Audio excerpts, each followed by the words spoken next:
Now we have to see the topic of corrosion control. Now in our some last videos we have seen the different ways to carry out corrosion control.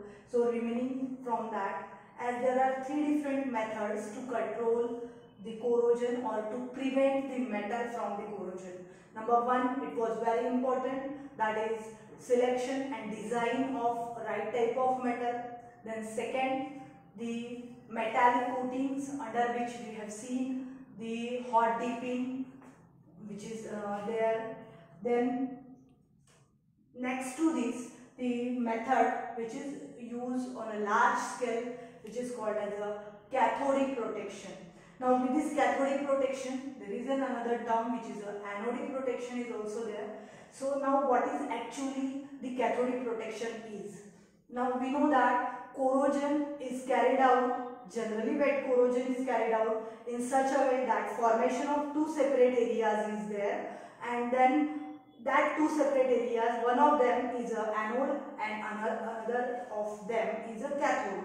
So the anode undergoes the process of oxidation, and by oxidation it loses electrons and that are accepted by cathode. So those which is undergoing the process of oxidation will act as an anode and get corroded. So anode is already corroded, and cathode which accepts electron totally gets protected. But here we have to protect that cathode, or the method is said as a cathodic protection. Now how it is?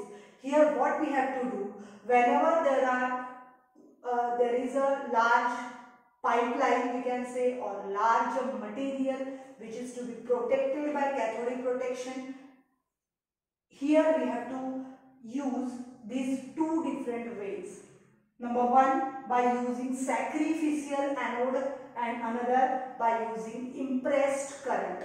Now these both things are depending on a single statement, that just we have to use opposing current, or we can use the another metal to get concentrated total corrosion on itself. Now we will just see it. It is very simple one. Then simply here we have drawn a diagram for the sacrificial anodic protection. In this, a simple solid media is there, in which a large pipeline which is to be protected is buried. So this is a pipeline which is buried in the soil media. This is a soil medium, this total, which is shown as a blue color, and then this particular pipeline is there which is connected with another metal which is generally cheap in cost, generally easily available, and more active towards corrosion. Such type of metal is to be selected first to undergo the process of sacrificial type of process. So here those selected metal may be of magnesium, maybe aluminium, maybe steel, that type of metal is selected, and then connect that metal by using the insulated copper wire to the pipeline which is to be protected. Now by this what will happen? Here, instead of formation of two separate areas in a single metal, there is a formation of two separate areas in this total system. So as it is connected with each other, this is considered as a single system, and half part of the system which is more active towards corrosion will act as anode, that is the sacrificial anode.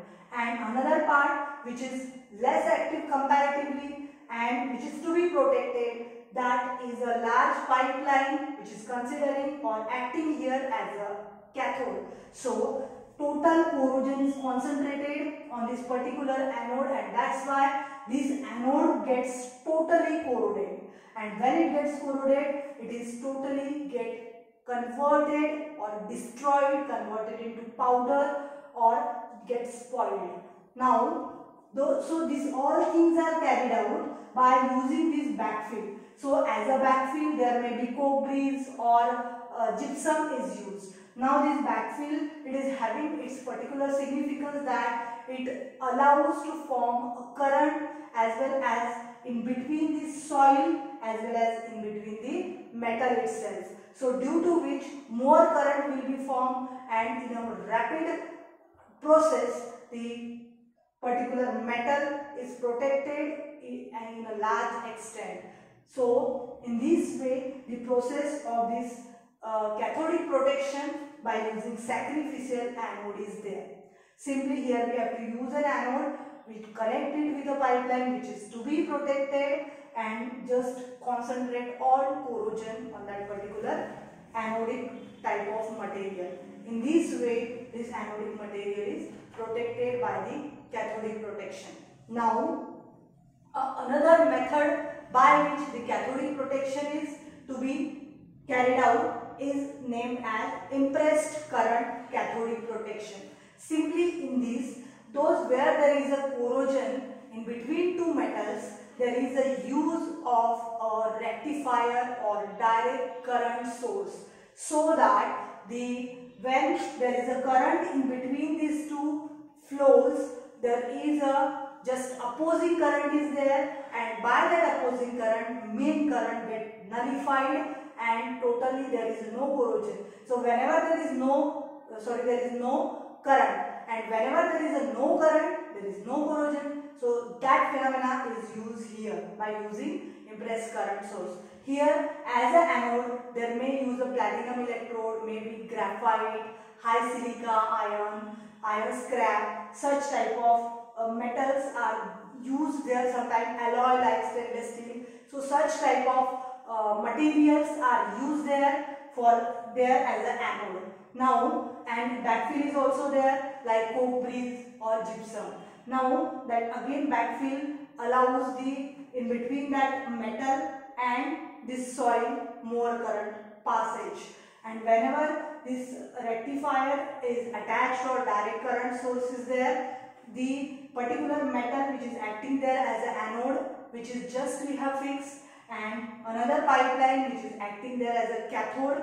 So this cathode will get totally protected, while during the corrosion of this anode, whenever the corrosion is to be occurred, during that the nullifying opposing current is used, and due to that using of opposing current it get totally nullified, that main current get totally nullified, and in this way we can get those material totally protected. And now if when once these in these both cases, if these used anodes are totally get used or totally get destroyed, it can be replaced by the fresh one. So in this way both methods are very important and used on a very large scale by the use of cathodic protection. So cathodic protection is one of the very important term to prevent the large pipelines which are buried under the ground, the large things to be protected from the corrosion. Thank you.